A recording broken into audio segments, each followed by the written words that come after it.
ایک کنجوس لڑکے کو کنجوس لڑکی سے پیار ہو گیا۔ لڑکی: جب ابو سو جائیں گے تو میں گلی میں سکہ پھینکوں گی، تم جلدی سے آ جانا۔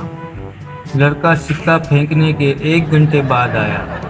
لڑکی بولی: بے وقوف، اتنی دیر سے کیوں آئے؟ کنجوس لڑکا بولا: میں سکہ ڈھونڈ رہا تھا۔